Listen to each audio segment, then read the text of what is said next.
So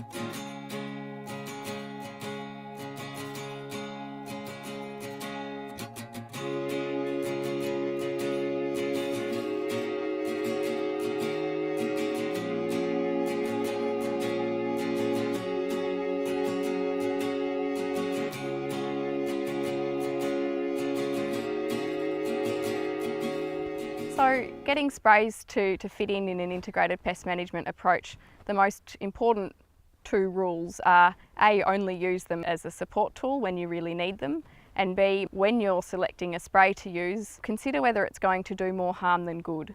So if you've got the option to use a selective insecticide, something that targets the pest but doesn't kill all of the beneficial insects, then that's ideal. And in brassicas, for our caterpillar pests, we have a very good option for organic farmers that's perfectly fine for them to use. These are BT sprays, and these are sprays that use a bacterium that produces a toxin that kills the caterpillars. The trade names are things like Zentari and Dipel, and the bacterium is Bacillus thuringiensis.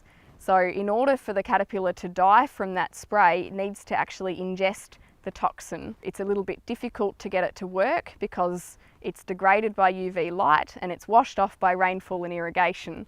So if you want to get this spray to work, you need to apply it late in the day so that the caterpillars will be able to feed overnight and actually pick up a lethal dose of that bacterial toxin before that spray is then washed off the next day, perhaps by irrigation or rainfall, or degraded by UV light. Getting really good coverage of the plants is also absolutely critical, because if you don't get good coverage, the grubs won't necessarily ingest the spray and it won't do any harm to them at all. So using a high water volume on large plants, particularly things like cabbages, we've really got to wash it in there.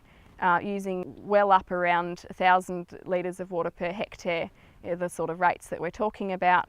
And then also using an oil, not at an insecticidal rate, but at the low rate where it acts as a sticker to make that BT spray stick to the leaves, is also very important, because on brassicas with that waxy coating on the leaves, if it just balls and drips off, then again you've got no value at all out of that spray.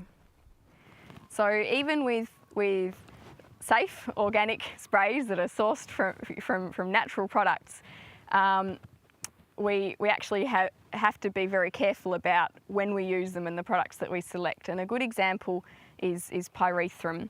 So even though it's a natural product and organic farmers are welcome to use it on their crops, it's important to understand that it's a broad spectrum insecticide. It doesn't check first whether the insect that it's going to kill is a good bug or a bad bug. So unfortunately, for example, if we went out and decided to spray pyrethrum on our crop for aphids, we might kill a few aphids with that spray, but many aphids live on the underside of the lower leaves, particularly green peach aphid.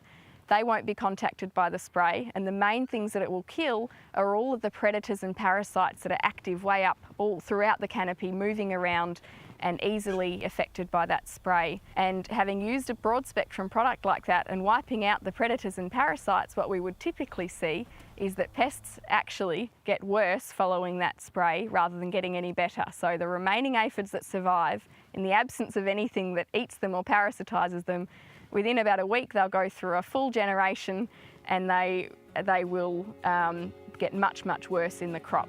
So if it's an IPM crop and we're talking about using all of the control measures that we've got available to us in a compatible and integrated way, then a broad spectrum spray is something you want to try very hard to avoid.